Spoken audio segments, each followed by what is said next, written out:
Good evening, everybody. Welcome to our webinar. I'm just going to introduce myself and John. Thank you so much, John, for joining us tonight to speak about your recent trip to the West Bank.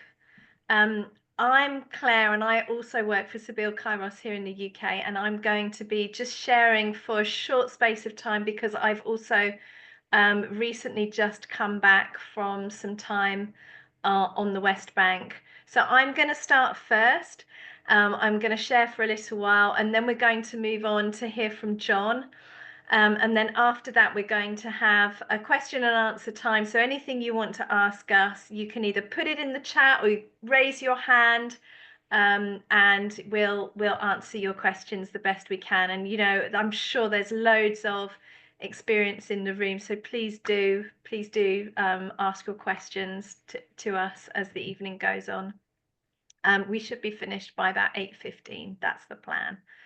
So I'm going to begin with sharing. I'm going to share my screen.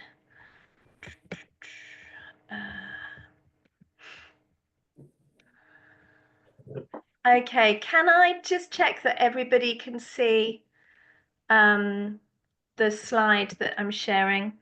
Great, I've got some thumbs up and some nodding heads. So part of my work with Sabeel-Kairos is doing something called the Influencer Project. And the Influencer Project is run by Sabeel in Jerusalem. And Sabeel have received funding to bring people to Jerusalem and the West Bank and Palestine to experience what life is like living under occupation. And it's called the Influencer Project because their aim is to get influencers. Now, that doesn't just mean people who have a presence on social media. It means anyone who has an audience. So it may be a sports person, it may be a politician, it may be someone who is influential in the church. Anyone who has a potential number of people that they can speak to go and experience life in Palestine, to then do advocacy work afterwards. And there is funding for these trips. So each delegate pays a certain amount and Sabeel funds the rest of the amount. And this project is for the United States, for Canada, and for the UK. So for the UK, I organise these trips. Now, last year, because of the situation and the fact that government advice was not to travel to the West Bank, we weren't able to take any groups out. But I've just taken the first group from the UK, which was a group of creatives. And the whole delegation was aimed for these people who were all creative. So a lot of the trip was meeting with organizations who work with Palestinians to preserve the Palestinian heritage. Anyway, I'm going to show you some slides and tell you a little bit about the trip that we recently had. So this is our delegation. We were really focusing on this theme of art as resistance. On the first day when we arrived in Jerusalem, we went to East Jerusalem, to Silwan, and we met with two representatives from an organization called Eyewitness. Now, since 2015, Eyewitness Silwan have been painting murals on Palestinian homes that are targeted for forced displacement and demolition by the Israeli government and settlers as well. The project is a form of artistic resistance to the Silwan communities who have that imminent and ongoing forced displacement upon them. In Silwan, there are over 75 murals. Now, the house in this first slide belongs to the Rajabi family. It was and is still their home. It has been demolished by Israeli forces, and their home was used as a medical center. And after it was demolished, they have patched it together as best they can, and are still living in that home. And the mural we can see on the side of the building is part of a poem by Mahmoud Darwish, where he says, "My homeland is not a suitcase and I am no traveler. I am the lover and the land is my beloved." So this was our first encounter as we first arrived in Jerusalem. Oh my gosh, it was hugely powerful and emotive, as you can imagine. Now, I expect many of you have been and seen these buildings in Silwan in East Jerusalem, but many of these buildings have different pairs of eyes as murals painted on them, as we can see in this slide.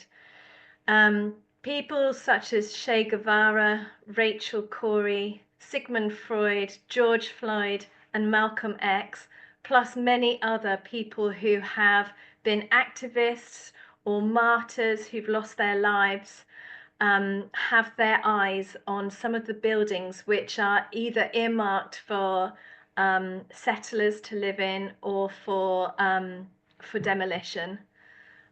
So it's quite moving and powerful to see all of those different eyes.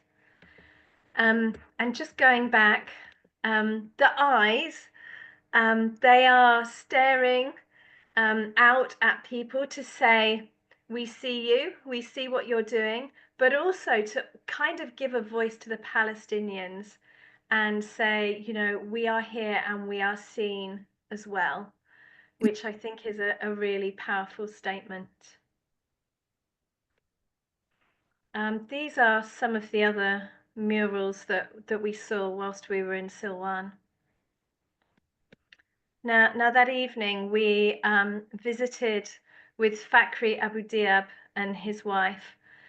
Last February, Israeli forces demolished his home. Fakhri had lived in this home since he was born. 63 years he'd lived in his home. And Israel decided that his home was one to be demolished. The forces came at night whilst Fakhri and all his family were in the home sleeping. There were 10 people who lived in the house at the time, and they kicked everybody out and demolished his house. Now, and as some of you, maybe all of you probably already know, when Israel demolishes a home of a Palestinian, they also then present them with the bill for the demolition, plus demolition, and then they will also charge the family to take away the rubble. And Fakhri and his wife, they still live on this piece of land. They have a small container which they live in. He welcomed us into his home. His wife cooked us the most delicious meal, and they spent a couple of hours talking to us about how life is for them. And oh gosh, it was difficult and painful to hear, as you can imagine.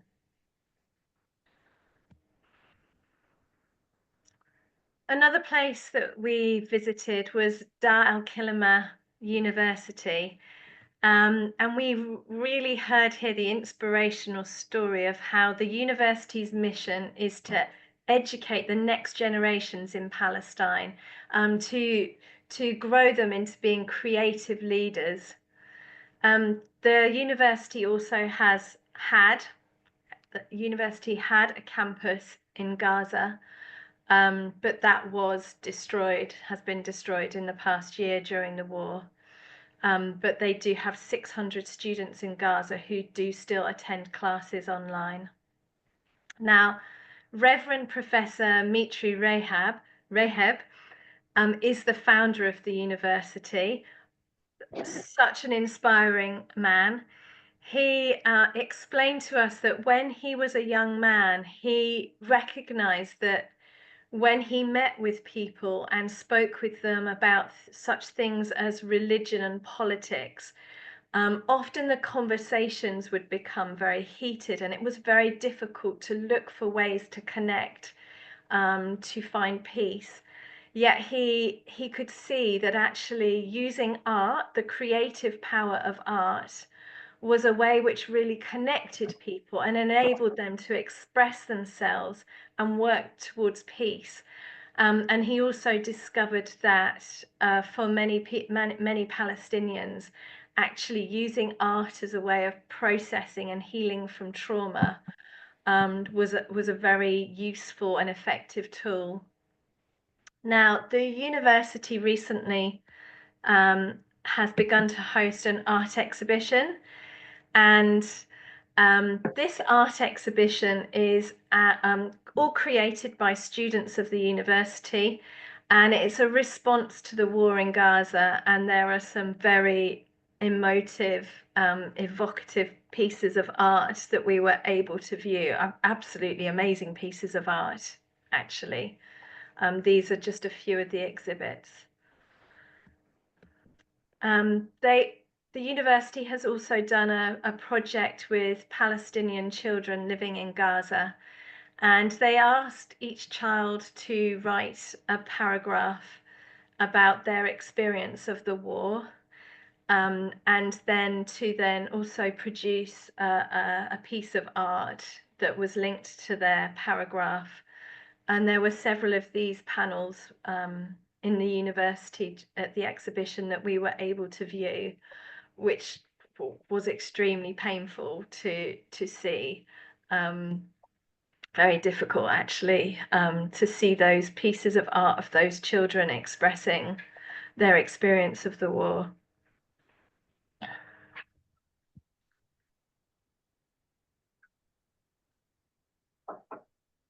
Um, so another place we went to visit was the Siraj Library Project. This is in Ramallah, and the Siraj Library Project has 14 such libraries that are located in the West Bank in Palestine.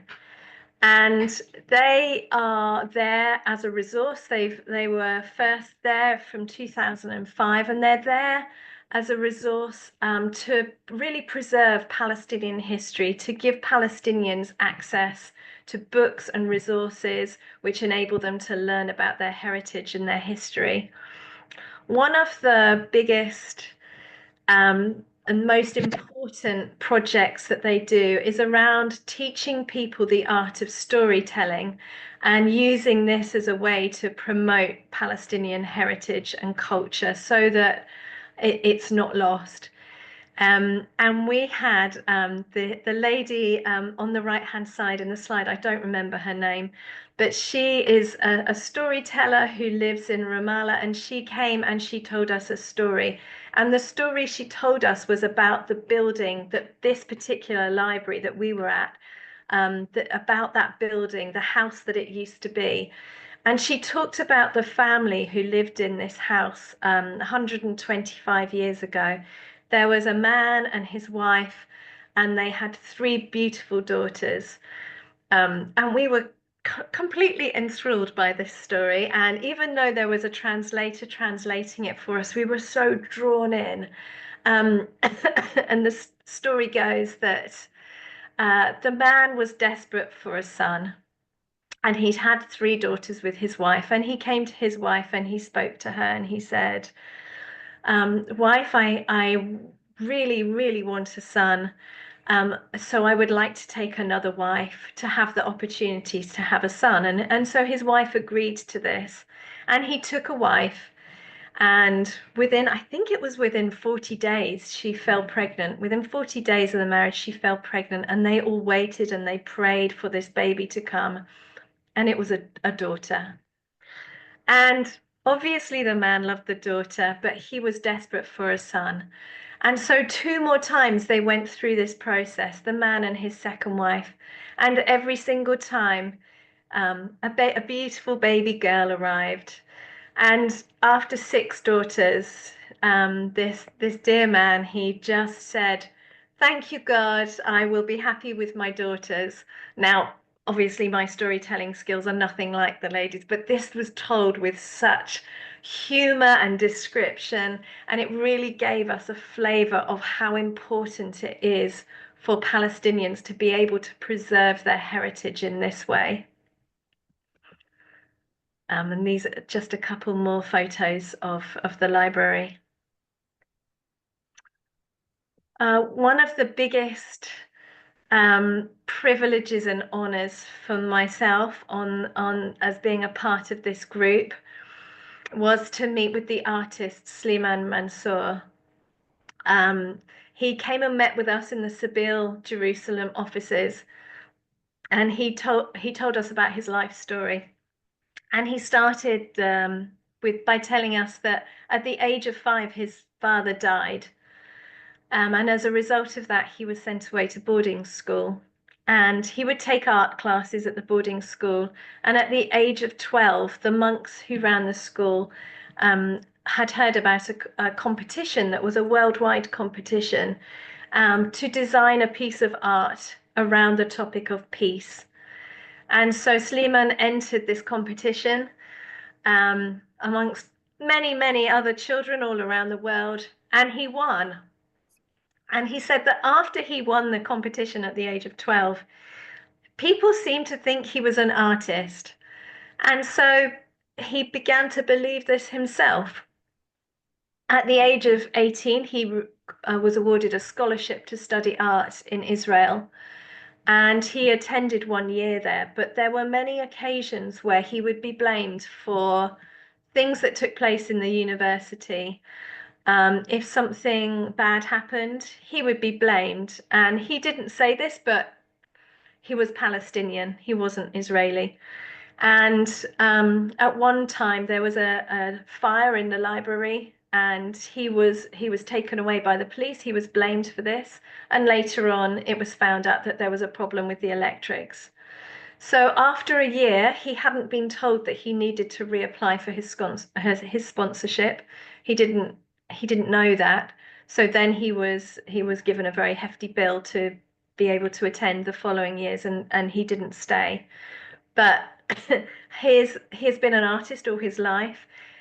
He talked about the pain of so much of his art being confiscated and destroyed by the Israeli forces. He told us how every piece of art is like a child to him. And he talked to us about the symbolism of some of the things that he uses in his art, such as the women always having big hands because they hold things together.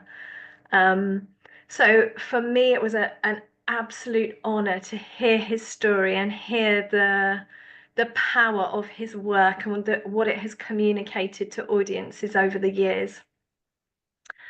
And on that day, whilst we were in the offices, I had also had the huge honor to present a piece of artwork. Now, those of you who were with us at Greenbelt last summer, you may have your thumbprint on the collaborative piece of art that we created, which we wanted to be able to deliver to our partners in Jerusalem as a sign of solidarity. So we were at Greenbelt Festival, and we asked as many people as possible to stand in solidarity with the Palestinians. So it was like amazing that I never expected it to be me, to be the person to be able to deliver this piece of art in person. But I was able to hand that over to the guys at Sabeel in Jerusalem, which was a massive honor. And I know how much it means to them to know that we stand in solidarity with them as well. That's where I'm going to end, and I'm going to hand over to, I'm going to stop sharing and hand over to you, John. And afterwards, if any of you have questions for me, please do ask them. But let's hear next from John, which I'm really looking forward to. Thank you, Claire. There's fascinating to hear your account of your visit and how different it is to what I'm going to be saying, and the trip that I had in many ways couldn't have been more different. So I hope you can now all see the screen. Can you? Yes. Good, thank you. And just first to say, I saw quite a few people who know me, and a lot who know me well. But just for those who don't know me, I am a Methodist minister, and I lived in Palestine, representing the Methodist Church for 2 years. And I've also been with the APPI, the World Council of Churches Human Rights Monitoring Programme, twice in Palestine, um, and with other visits as well for various purposes.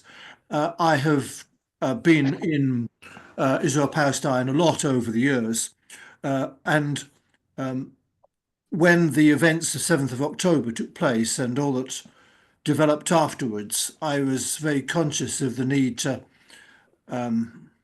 be able to visit, in part to be able to understand better what was happening, but equally in order to provide some measure of solidarity with people in a way in which, when you're there as an individual, you can do so in a way in which is quite different to the support that we can give from a distance. And so the result is I went both in January 24 and last January, just a few weeks ago. And in many ways, hopefully complementing what Claire was saying a moment ago, I really want to talk about my experience of developing an understanding of how difficult life is for every Palestinian, ordinary Palestinians. There are terrible stories, and we need to hear them, of house demolitions, of attacks, killings by settlers, and so on. But sometimes we miss the fact that there's an awful lot that's also happening, which is making life difficult for every Palestinian.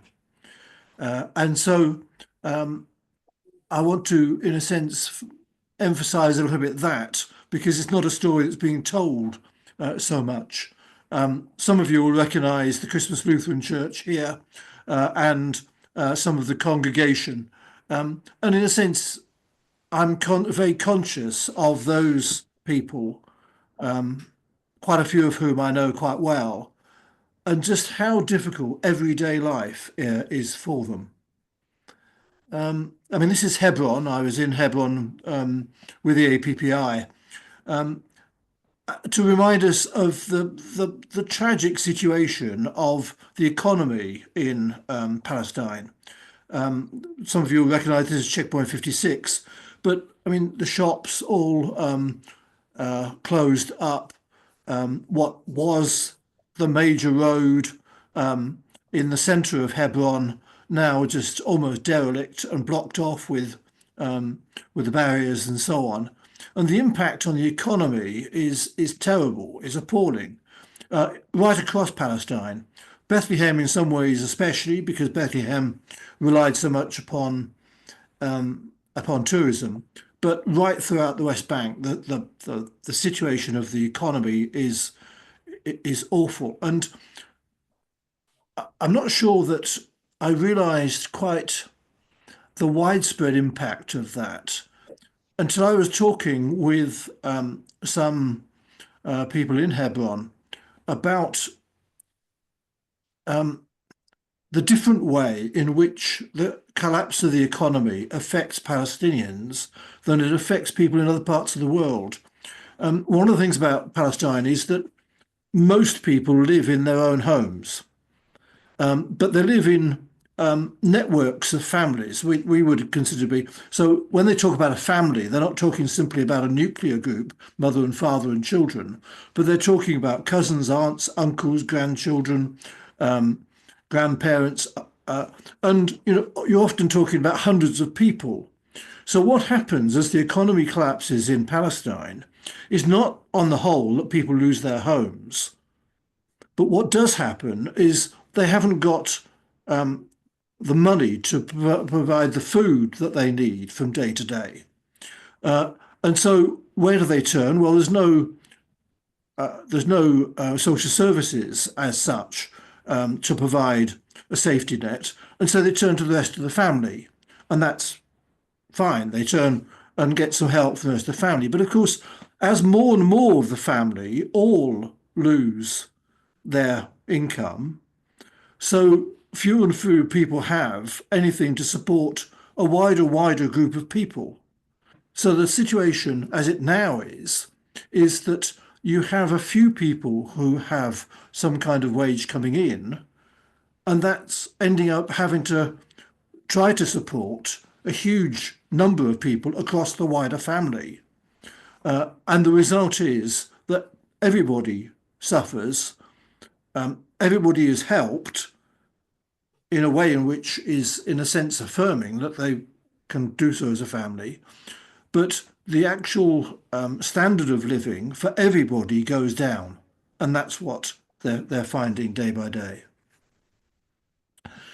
I spent a lot of my time in the Tenter Nations, staying on the farm, in order to provide protective presence. I was conscious that over the winter period, it's particularly difficult to get people staying there on the farm. So I felt by being there in January, it was of some support to the Nassau family. Again, many of you know the Tenter Nations, quite a few have been there before, and the famous stone which they have as you enter the farm, and the saying, the slogan, the principle, we refuse to be enemies. But the farm is surrounded by settlers. Um, uh, um, this is the Never Danielle settlement, and you can see below one of the military lookout posts, which is actually focused directly on the Tenter Nations. So that post is, in a sense, just there to observe us when we're there on the Tenter Nations. And the pressure from the settlers is increasing all the time. This is the fence at the Tenter Nations, and you can see on the other side is a gravel road which has been put in, and at the top of the white object at the top is a container that had been put there. There's also a caravan on there. This was the case while I was there. And on quite a few occasions, we would have settlers come up to the fence, and when they saw us, they'd be shouting abuse at us, saying things like, "You're not wanted here, why don't you go home?" Since I've left, there have been, I think, 8 containers built, brought in and put down alongside this road, right against the fence of the Tenter Nations. So developing an outpost right next to the Tenter Nations.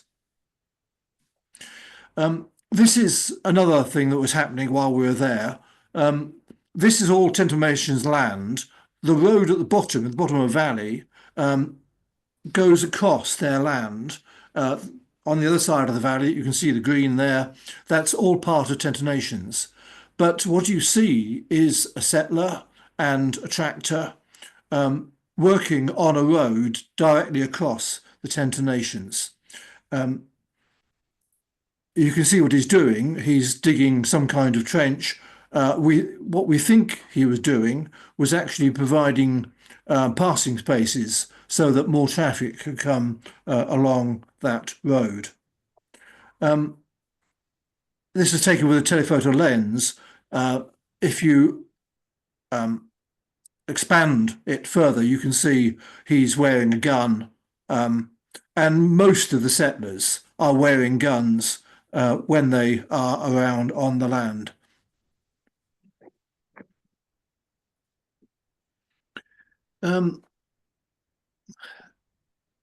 Here, a view over the Tenter Nations. I thought I'd show you this particular photograph because this was very close to where I was when, in the middle of a Saturday morning, suddenly all of the air raid warning sirens went off. And we could see in Never Danielle people running for the shelters. I must admit, my first reaction was, "Oh, it's some kind of practice happening." In fact, what it was that you may have seen in the news that the Yemenis fired some ballistic missiles at Tel Aviv, and they were shot down over the West Bank, quite close to where we were. We heard the explosions of them being. The point I'd make, and the reason I tell this story, is simply because while you could watch the settlers running for shelters, there were no shelters for the Palestinians. Um, there's We simply sat out on the side of the hill, um, and uh, there was the shelters are provided for the settlers, but everyday life for Palestinians has to go on without that kind of shelter. So we hear about how the Israelis are affected by missiles being fired at them. What we don't hear is that in so many cases, particularly in the West Bank rather than Israel itself, the Palestinians have nowhere to go to shelter from any rockets that are being fired and that come down in the Palestinian areas. One of the things that's affecting life in uh, the West Bank now, in a way which it's so much more than it ever was before, is the barriers. And it's one of the things that I found last year when I went, January 24, and again this January. But this January, huge increase in the number of barriers of different sorts. I mean, this is one of the gate system. And what you have here is simply a big, strong metal gate across a roadway. There are no soldiers there. Um, But of course, you can't get any vehicles across. You can walk across it. Now, to get to the Tent of Nations now, as a minimum, you have to cross two of these gates, and you don't know if they're going to be open or not. There's no way of knowing. You simply have to turn up and find out. A certain amount of social media communication goes on, but because they get closed quite randomly, you can't be sure whether they're going to be closed or not.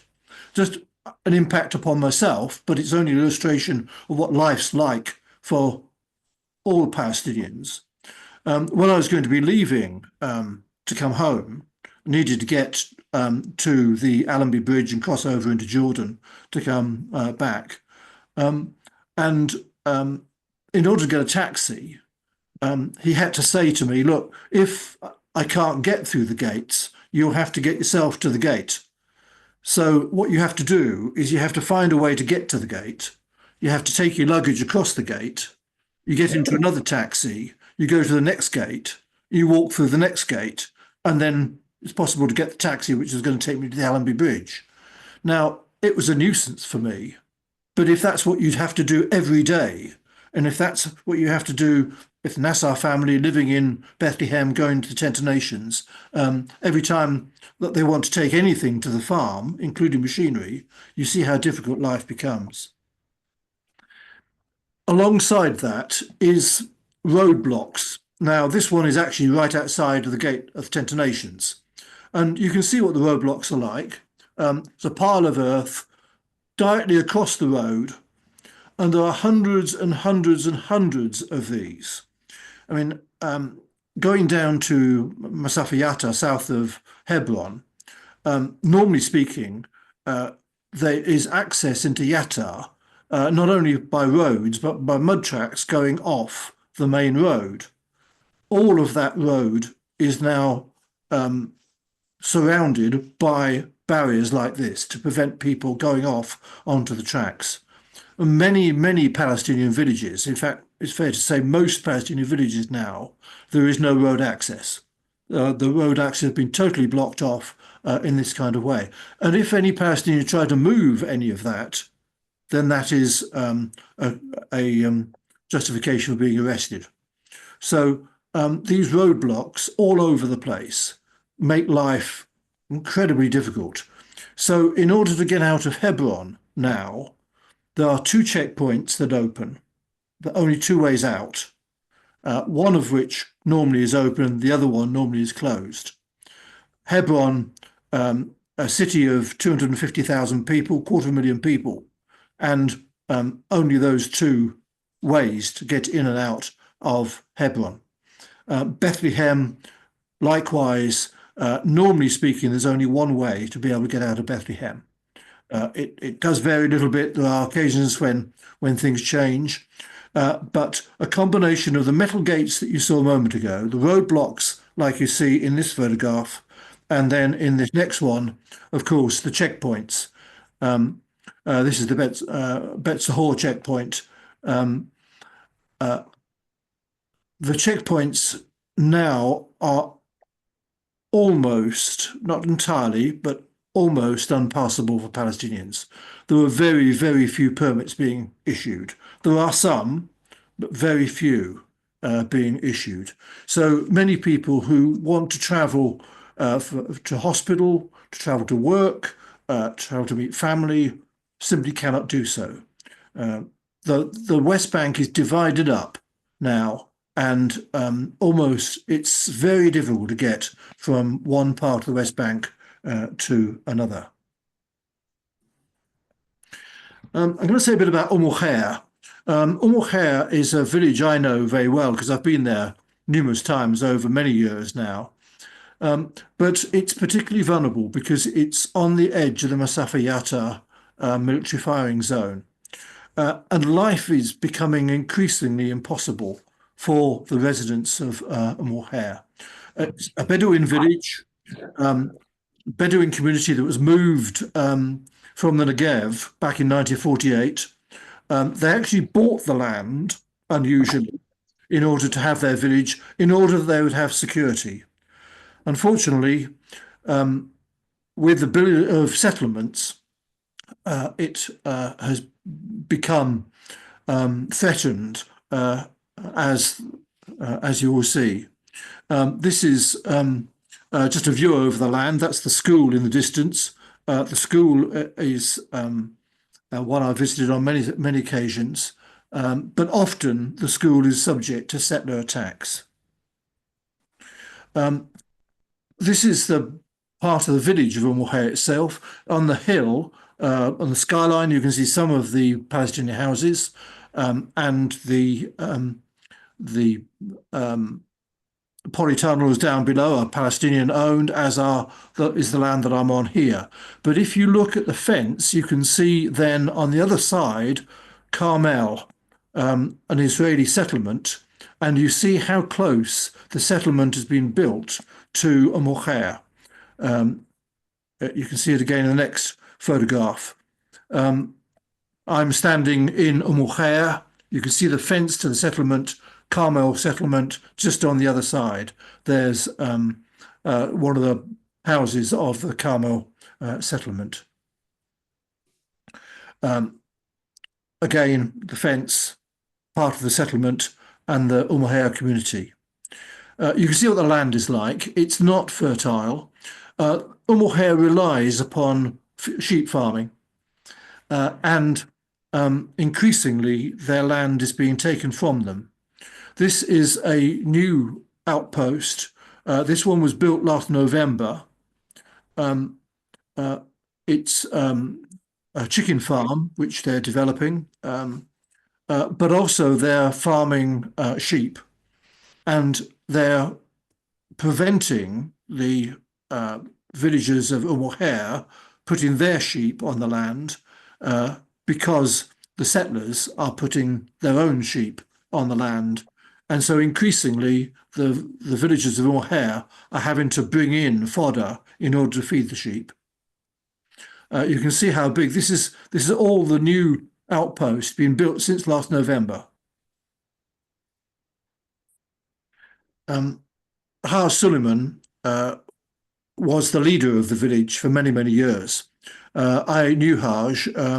I, on a number of occasions, had the privilege of hearing him speak, a little bit like some of the people that Claire was talking about, being able to tell the stories. Haj would have wonderful stories of life, both in the Negev and also in Palestine. He was killed by an Israeli army truck that was towing away Palestinian vehicles. The exact circumstances have been denied by Israel, but it is clear that the driver was fully aware that Haj was there on the road and didn't stop.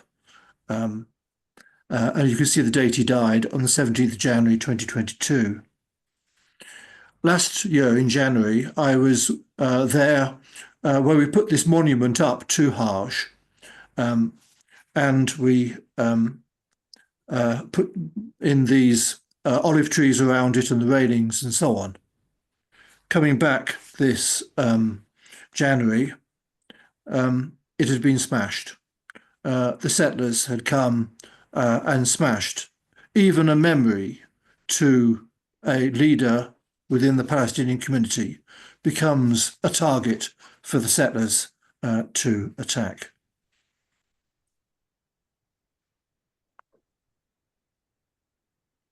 While I was there, I got the children of O'Mohair to do some drawings. I've brought them back and we've exhibited them once already, and we intend doing so some more. Getting the children simply to draw. I asked them if they'd just draw life in O'Mohair.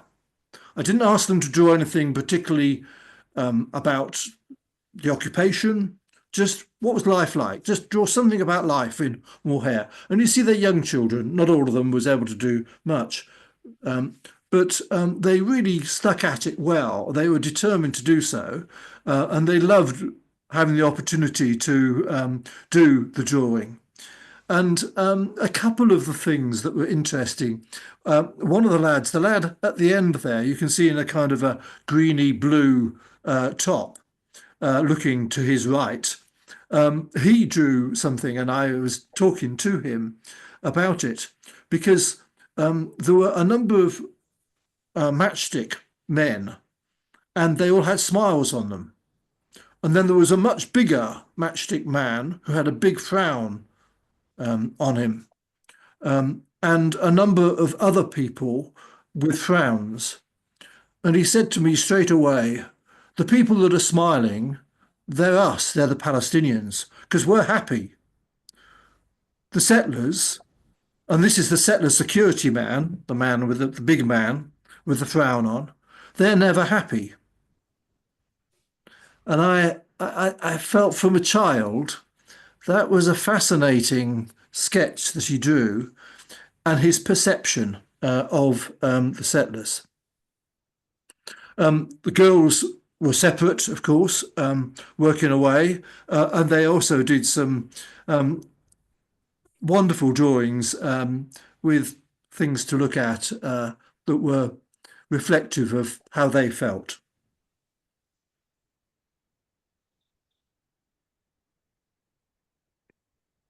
Now, the next couple of photographs are not ones I've taken. They were taken the same day as I was there, but later on in the day. And this photograph, as you can see, is of some settlers coming into O'Mohair to the village. This is actually just by where we were with the children. This is only 20 yards from where I was with the children earlier in the day. And you can see they're marching through the village, O'Mohair. You can see the houses of O'Mohair behind with an Israeli flag. And if you look here, you can see there's an Israeli soldier on the left behind the fence. Clearly, the settlers are being protected by the soldiers. The soldiers are not in any sense doing what international law requires of them, protecting civilians.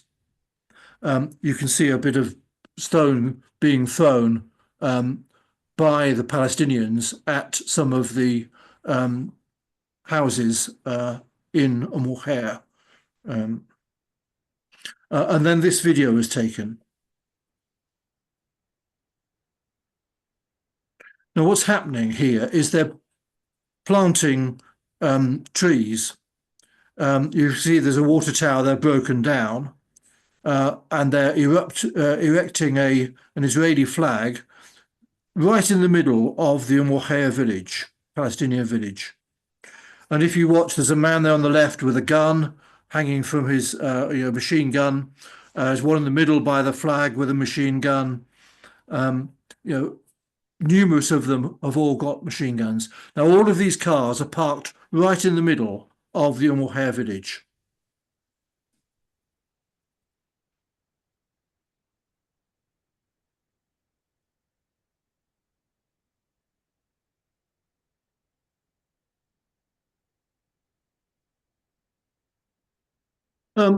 So I hope that gives you some picture of life in a sense for everyday people, ordinary people trying to live their lives in the West Bank in the present time.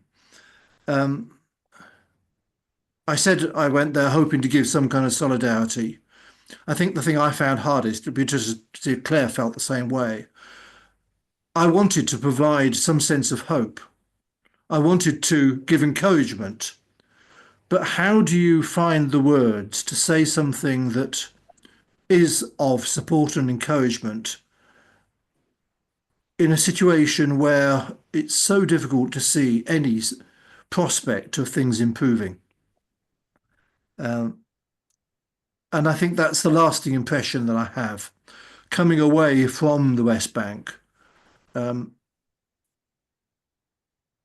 how do we continue to provide encouragement, to give support in a situation in which it's so difficult to see things improving? Um, I think we need to move to the question time. I'll finish the screen sharing for the um, question and answer session. Thank you so much, John.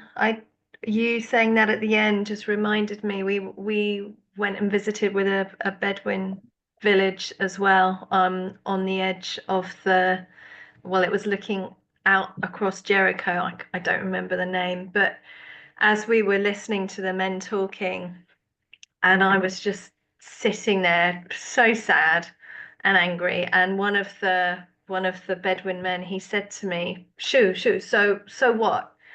And he said, what's up with you? And I said, I just feel so sad. And he's like, so what are you going to do?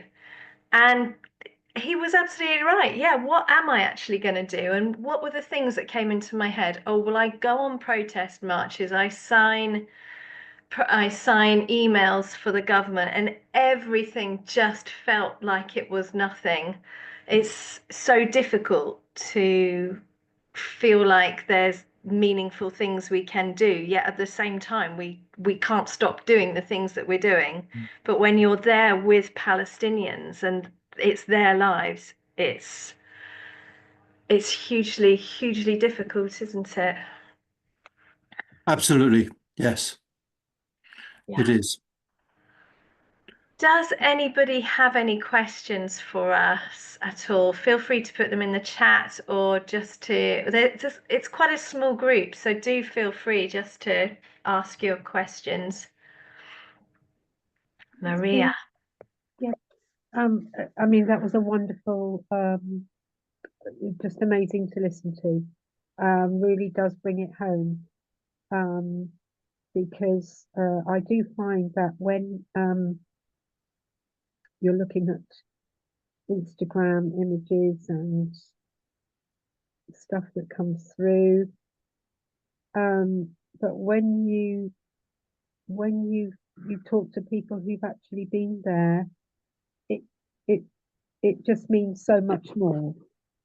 And I think that, when you're saying about what can we do, the more people that can try to get there and bring back these events that you're talking about, um, the more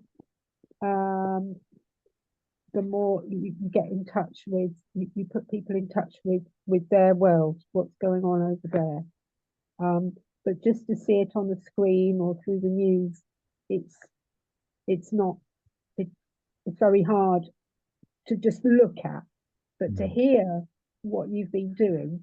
I've met one or two people that have been out to Gaza, and you seem you always pay more attention. Um, I do think though that one of the things I find quite difficult is how to engage members of the Christian church. I have found a reluctance to talk about what's going on. And when we think that there are so many, listening to, is it John? Yes. Yeah, listening to John, it was just it was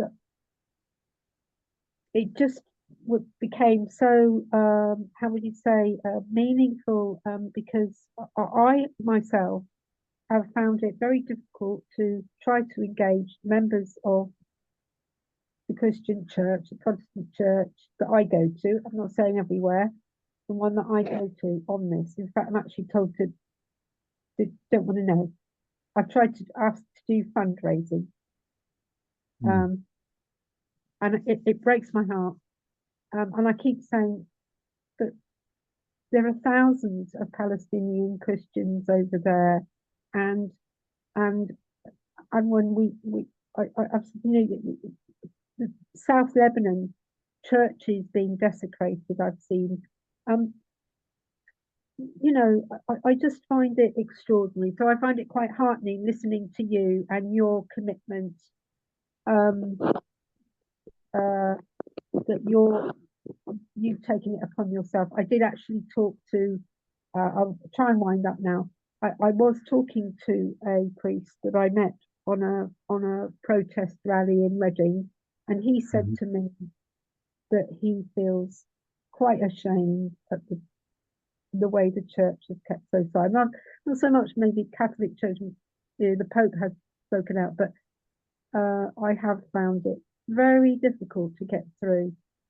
And I've actually been told, you can't be political.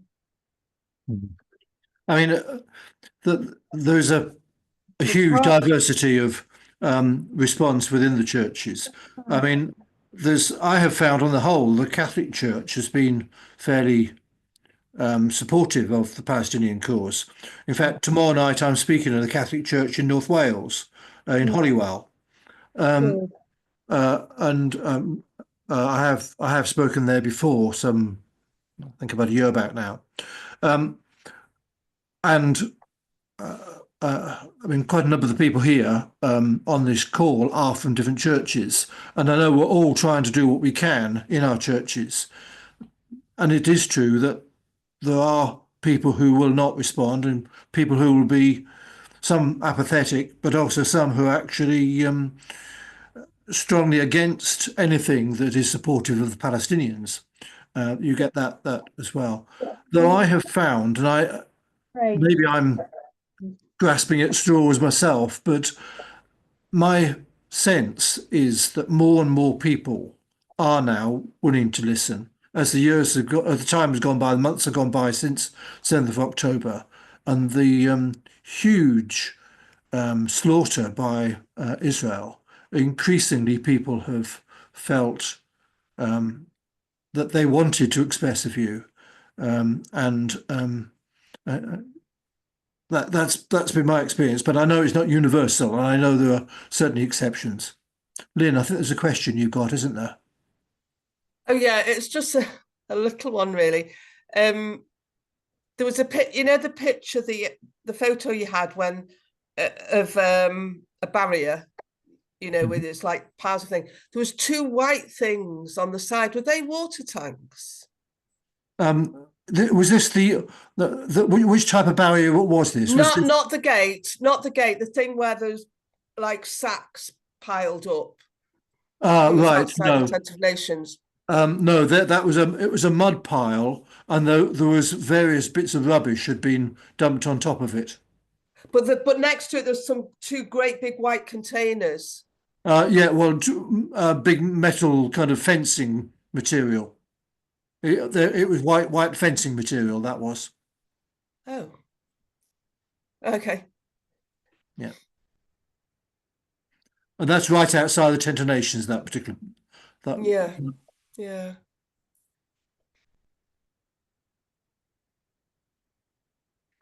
Brian, I think Brian's got a question. Hi, Brian. Yes, hi there. Thanks for your description. We've got used to the idea that America has a lot of influence and the rest of us don't have much. But I gather some of the buildings that have been demolished have been schools financed by money from the European Union. Does the European Union complain to Israel, and do they have any comeback, or do they have any influence when facilities that they have financed have been destroyed? Do you want to respond, Claire, or would you like me to? I have no idea about the answer, so I'd like you to, please, John. I mean, the when we get demolitions of schools and so on, usually the consulates and so on that have been involved in that will place an objection with the Israeli authorities. But quite honestly, it has no real impact. There are exceptions. I mean, I don't know whether the Bedouin village that Claire spoke about was Khan al-Ahmar. Would it be Khan al-Ahmar you went to? I don't remember. I'll Because see if I can see on my notes. right, because Khan al-Ahmar has what's known as the Tyre School, and that is a school in a Bedouin community. In fact, it serves the whole Bedouin community down Route 1 between Jericho and Jerusalem. And that has had a demolition order on it now for certainly for 10 years. I think it's probably longer than that. When I was there between 2016 and 2018, when I was living in Bethlehem, I was going most weeks to Khan al-Ahmar in order to provide some protective presence and to give some support because the anticipation was that it could be demolished any time. But there was a lot of protest from the various European consulates about that school and a threat to it, and it still is there.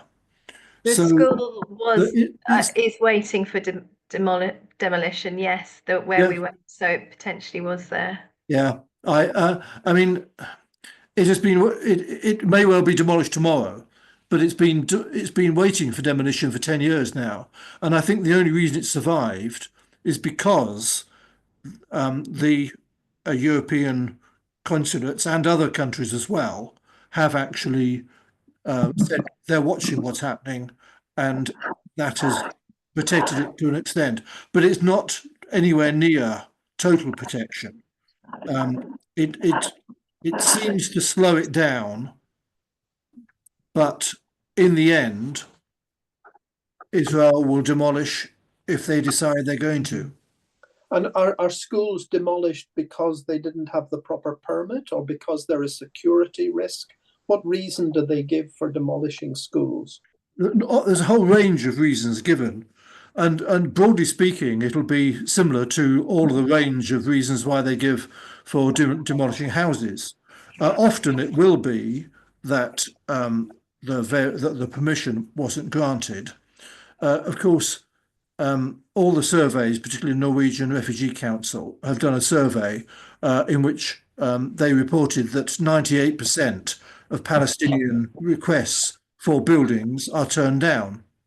So the reason schools build when they haven't got a permit is because they know full well they're not going to be given a permit.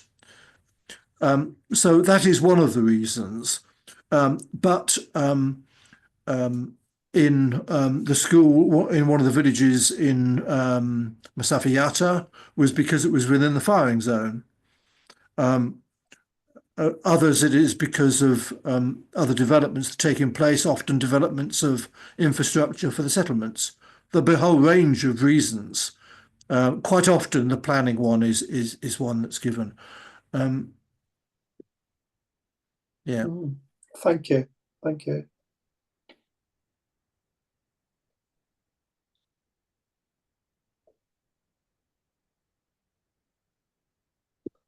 Dare I ask one more question then, please? If Donald Trump perhaps gives his blessing to annexing of the West Bank, is that likely to mean that there will be settlements all over the place and things will get even worse? I think yes and yes would be the answer that I give. I mean, I think there's been a threat of annexing for a long time now, and I think It was a little bit like when there was Donald Trump was last in, and he moved the embassy from Tel Aviv to Jerusalem. He spoke about it a number of times, and then it was done. And I suspect the annexing of the West Bank is going to be much the same. The pressure is really coming not from Donald Trump, but from the right-wing Israeli government. It's one of the fundamental demands of the coalition government, of those in the right wing of the coalition government, that the West Bank should be annexed. So Donald Trump is going along with the extreme right wing in Israel. The impact on the ground is difficult to say for certain. I mean, as I think most of you will know, at present the West Bank is divided into areas A, B, and C.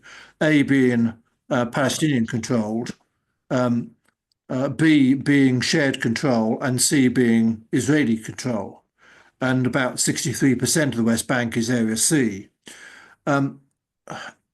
I have picked up when I was there in January, increasingly people living in Area B are saying that they might as well be in Area C because Israeli activity is as strong now in Area B as it was in Area C. And I think that's what we'll find, that effectively it becomes Area A, which are the towns predominantly, almost entirely, Nablus, Jenin, Bethlehem, Hebron, Ramallah, Tukarim, and everywhere else will be Israeli controlled and free development for the settlers. I mean, all of the efforts that are going on at present is to drive the Palestinians out from the country areas into the towns. Of course, nobody's allowed to use the word ghettos as far as they're concerned. Sad to hear. Thank you.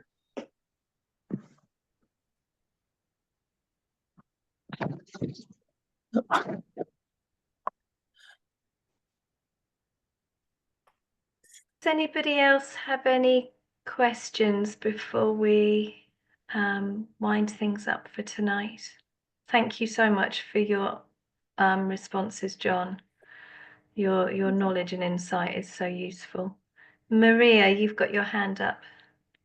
About the artist and his murals, I wonder if there would be, maybe some kind of an opportunity for him that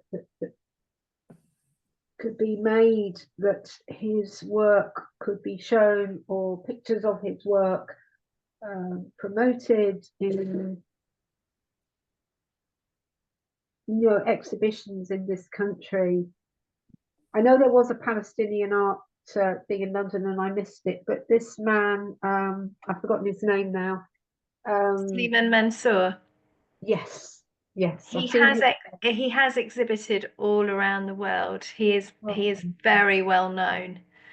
I don't know if any of his artwork is here in the UK, but he is very renowned and well known around the world. That's good, because that sort of thing is positive, and it helps people not to forget, that things can still be produced, and it's so important that those, and especially the culture, as you say, that I just think it's absolutely fantastic what you did, going out there and doing those things, and I'm sure that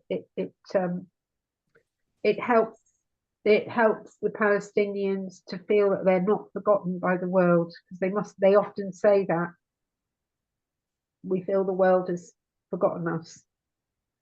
Lynn. Thank you. Yeah,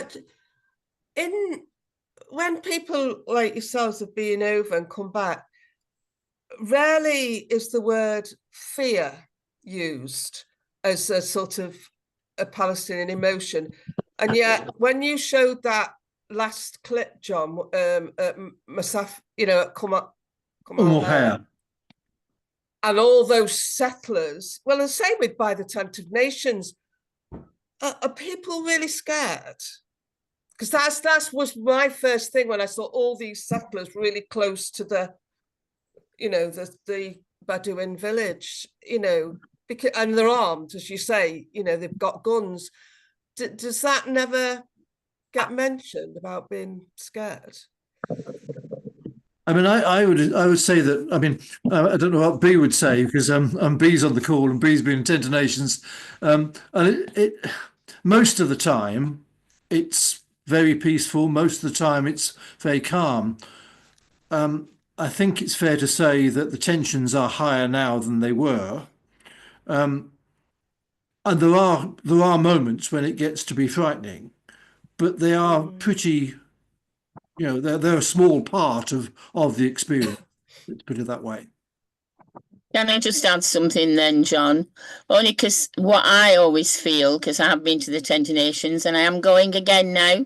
I booked my flight. Yep. 7th of April, is it? Pardon?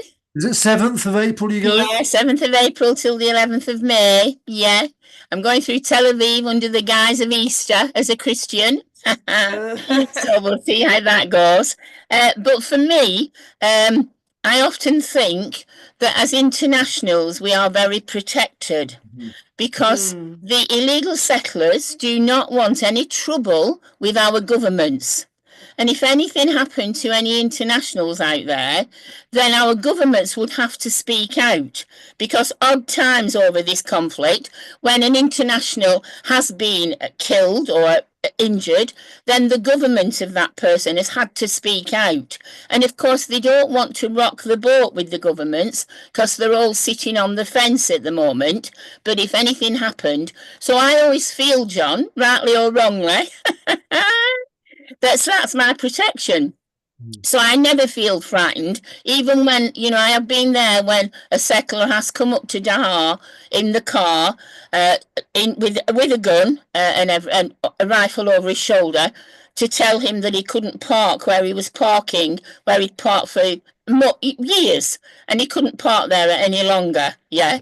But when he saw me, he sort of, he sort of looked and I said, "Oh, I'm from the UK visiting."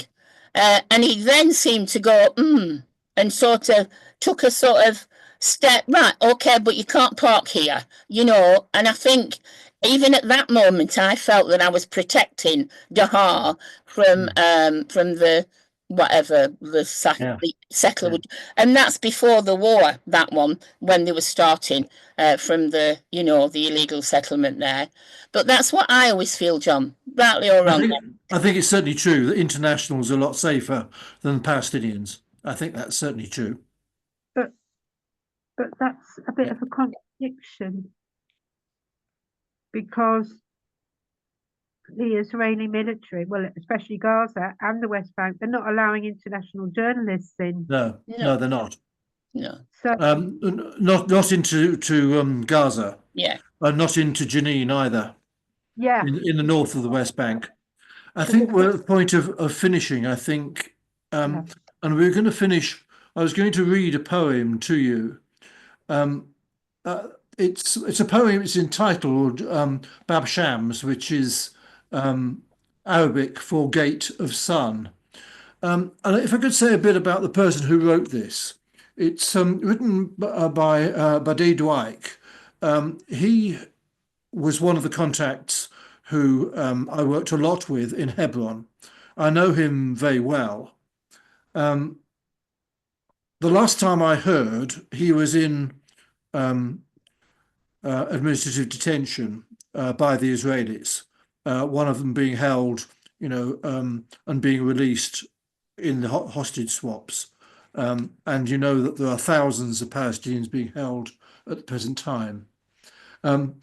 A few things just an introduction to Badia. He's the resident of Hebron, a committed practitioner of nonviolent resistance. He's a poet, a writer, and a revolutionary. He's travelled and spoken widely in the context of his advocacy for Hebron and its people. He's been imprisoned 19 times. Now, that was before the 7th of October.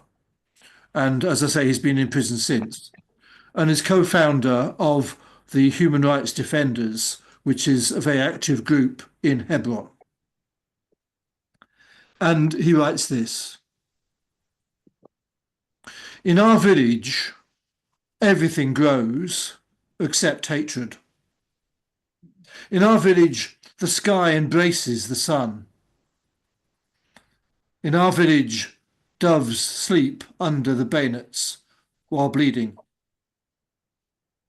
I dreamed one day that I embraced the sun, and through its arch, I discovered the dawning of freedom.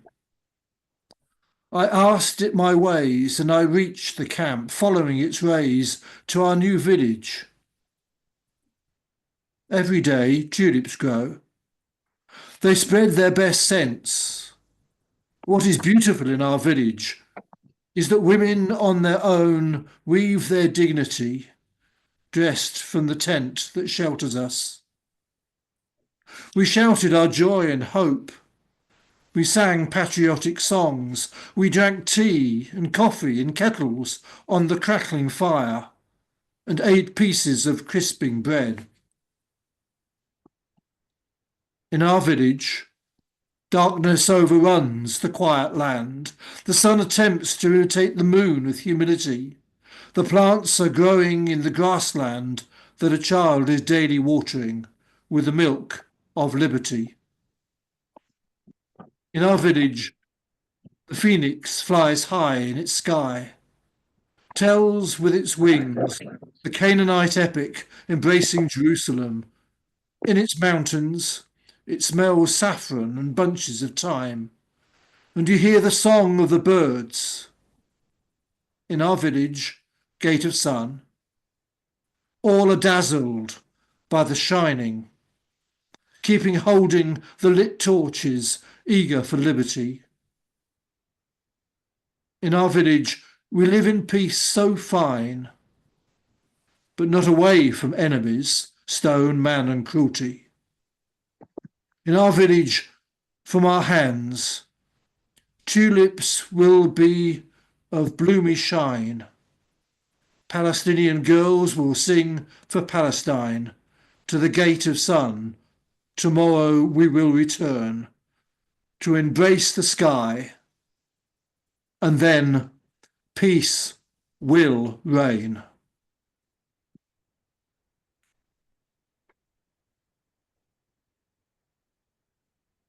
That was beautiful. Thank you, John. And thank you everyone for being with us tonight. And thank you so much, John, for sharing everything with us. Thank you, Claire. Yes, thank you, everyone.